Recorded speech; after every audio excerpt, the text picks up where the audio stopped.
Hello, fellow anime fans. I am Devang, welcoming you all to another industry expert interview. In this interview, we are going to meet one of the world's biggest content distribution company, Muse Communications. From Muse, we'll be interviewing Mr. Wallace, who is the Vice General Manager, and he is accompanied by Ms. Julia, who is the Business Development Manager. In this interview, we are going to talk about the distribution industry and Muse's role in bringing more anime to India. So, without further delay, let's just jump directly into the interview. So, sir, Muse Communications, the parent company of Muse Asia and India, they're primarily known for licensing and distributing services. So, can you just deep dive into like how did you guys get into licensing and distributing services, and do you acquire all the IPs directly from Japan, and then stream them globally? What is it exactly? How does it work? OK，首先非常感谢今天有这个机会可以跟就是印度这么重要的合作伙伴在这次有一个见面采访的机会。那我是木棉花国际亚洲发行协会的副总经理 Wallace。对，那首先就是主要木棉花是一个非常活跃跟创新的团队。那我们在亚洲已经成立32年了。所以也就是说，其实我们在跟非常多的版权方已经合作非常长久的合作经营。那我们主要负责的区域是整个 Asia， 整个亚洲。First of all, Wallace is really happy to join, to have this chance to have this interview and meet the team of Anime Hunch. Muse is a company that we have over 30 years of experience in Asia market, and absolutely would acquire rights from Japanese, and then we've accumulated a really abundant content in our library.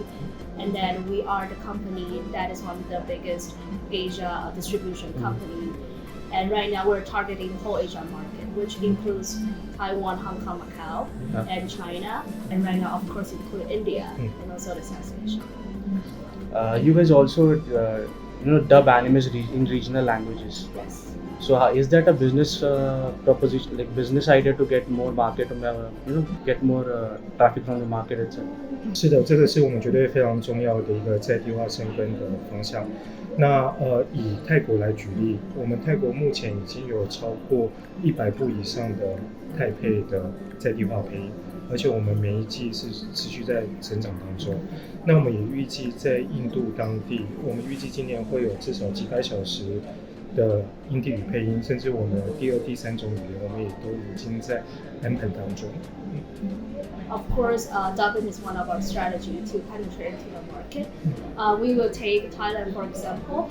Right now, we have accumulated over hundreds of shows that we have local dubbing. And then, of course, for India, right now we already started the production, which include not only Hindi but also the second and third language of Tamil and Telugu. No.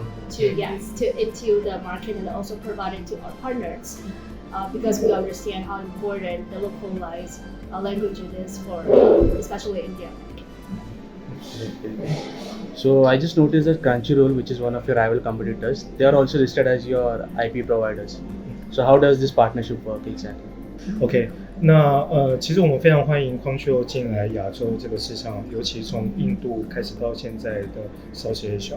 那其实我们在共同合作的区域跟 IP， 其实不管是线上的播出、宣传，到线下的 event， 包括我们的to C 的商品的合作，其实我们是共赢共利，然后让这个作品的不光声量可以更好，以及在 Crunchyroll 上面的点击，甚至我在地化配音的服务，可以让 Crunchyroll 在亚洲更成功。First of all, we're very welcome Crunchyroll entering Asia market, started from years ago. And then Muse has always been one of the biggest anime content provider in Asia. So we have built a strong relationship with Crunchyroll for the past few years. And then it's not only for a content provider, basic on the licensee or licensure. Besides that, we're also working on a comprehensive collaboration, which included online events, offline events, marketing, and basically all aspects that we can support them. And that also include when we talk about localization on dubbing or materials, we will do the dubbing in all kind of languages. that is suitable for the market, and then we will provide it to Crunchyroll also. So as Muse Expect, we are also always targeting on how we can support our clients, which is with Crunchyroll. It's basically a win-win collaboration to benefit both of us. Yes. Great. So India is the second biggest anime market in the world right now. So how well do you think Muse is, equipped to seize this opportunity? 当然，其实 Muse 非常重视 India 这个这么大未来可能商机的市场。那包括这个礼拜我们来参加 Comic Con， 我们其实就是代表 Muse 在当地是愿意一个提前去深耕开拓，走在最前面的一个 partner。那所以我们走在最前面，给我们提供更多在地的粉丝，可以更快速的透过 Muse 的一个资源，可以认识到他喜欢的 anime， 然后可以看到他最喜欢的节目，以及未来他可能有很多的 event 可以在 India 发生。这个是 Muse 希望在 India 可以在最前面去开拓发展的。So basically, we understand that India has become one of the biggest country with the most population, and also it's one of the most potential market. As Muse always being the company that is willing to take the lead and develop the market, we will definitely enter India market with more stress and also our strategy. And also our main goal is to raise the entire anime awareness in India. So when we see the opportunities of India, definitely as Muse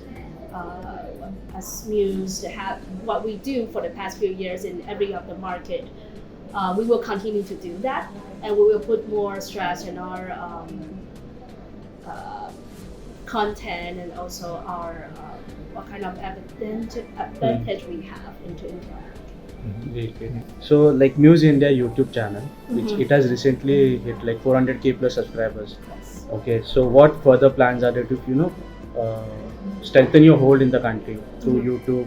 Is theatrical, like you released a Slime movie last year. Yes. So is theatrical release also one of the like pathways to get in the market? OK， 好。YouTube 的部分是这样，因为我们在 YouTube 的上面的运作，第一个是节目的宣传，第二个是粉丝的经营，再来一个是取缔盗版。所以也就是说，其实我是透过 YouTube 可以带到这个作品，再透过这样的渠道上，比如说刚刚讲到 India 有400万的订阅户。我参加 Comic Con 这件事情，透过我的 YouTube 可以让这个400万的订阅户第一时间知道 Muse 要来了。那他来了之后，其实他有没有机会一起来参加，或是把这个讯息分享给更多 anime 的同好？我觉得这个是我们在 YouTube 上跟粉丝互动一个很重要的一个环节。So first of all, Wallace would like to share about what YouTube means for Muse. So we have over 4 million of subscribers on Muse India. YouTube has always been 3 purposes for Muse. First one is content promotion. Second one would be fans engagement and community. And the third one, of course, the most important thing would be privacy accusations. So yeah, because there's a lot of illegal content over there. YouTube is one of the biggest channel for us to interact with them, to let them know that Muse is coming, as well as we can promote the content which we acquire from Japan. So we see a YouTube channel as more a promotional purpose, and also it's a flexible tool for us to not only interact with the fans, but also support our clients to track the content to their streaming platforms, and then also guide them to watch over there. So yeah. Okay, great. You just spoke about piracy happening over here in India. So like what is Muse planning to counter that over here? OK， 我们其实现在是跟版权猫，我们其实算是有共同经营，就是我们有在当地有授权哪些伙伴，我们会把这些名单 list 给我们的版权方。那因为这个市场其实是大家共同经营，所以不管我在 YouTube 上，或者是说日方的资源，那未来我在当地有机会找到譬如说我们在其他地方有找当地的法务事务所，其实我们会用这样的一个方式来维持一下这个市场正版的发展。对。For example, we have a lot of experience on doing this because India is actually the market that we enter last. But for a lot of experience we have for like 10 to 20 years ago in Taiwan or different territories, we have been strongly collaborating with the original right owners to accuse all the privacy website on that. And not only do we have our own legal team to do that, we also collaborate with local legal agencies to accuse all the privacy websites. So if anyone sees the privacy website, please send a link to us, and then we will do our best to raise the legal awareness in the market. Yeah. 不好意思，这个我补充一下。当然，我们也希望就是说，在地有很多新兴的，他可能刚起步，那我们都希望他未来是我们的合作 partner。对。Yes. We would like to add up. Like, of course, there is a lot of what we say startup platforms in the market. We understand that there's a lot of platforms they turn from illegal to legal website. As Muse being always the official content provider with the official copyrights, we are happy to support them and to help them on that, to go into the right path to be legal. Yes. Okay. 那电影的部分，其实刚刚也有分享到，就是我们在去年5月的差不多这个时间上的一个史莱姆。那这个对 Muse 在能进入 India 的电影，其实是非常重要的一个里程碑。那举例，譬如说我们在今年年初有上了一个 Spy Family 的电影，那我们也刚结束一个非常顺利、完美落幕的，就是《鬼灭之刃》全亚洲6个地区的先行上映。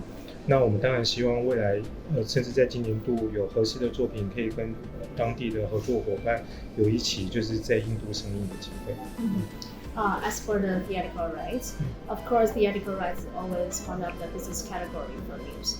For example, last year we had launched the Slime movie in India. We collaborate with Mudra Pictures, and of course, we're looking forward to having more movie distribution in India market. Outside of India, of course, this is something that we have been continuing and going a lot. For example, for Spy Family in January, we have launched it in Taiwan and also some other countries.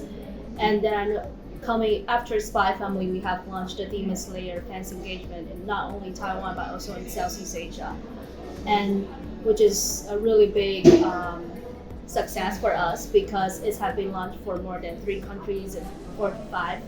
And then we have also launched 5 sections of fans engagement in Thailand. So we are also looking forward to that in India market. Yes. So you just mentioned you just launched so many other titles over here in India, and Spy Family is also in Hindi dub.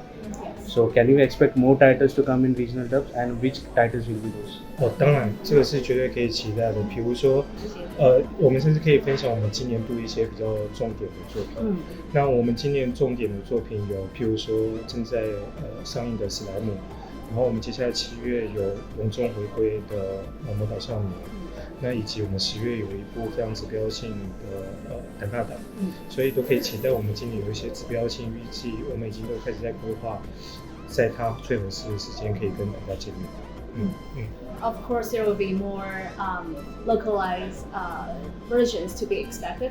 For example, we already launched the Spy Family 1. As Spy Family Season 2 is actually, we have really close to do the localization in Hindi for simulcast. Okay. And then for this year in 2024, there will be more. For example, right now for April simulcast, the Slime Season 3 is launching. And also there will be the Hindi dub to be expected. And also the Mushoku Tensei for the Season 2, second half will also be there.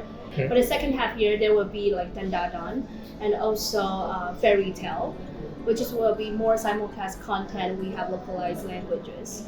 And of course, as for Muse, not only the simulcast content, we also have our classic titles to be expected. So we are doing more dubbing and more titles will be coming up. Please stay tuned. Great. So there's a lot to be expected, guys.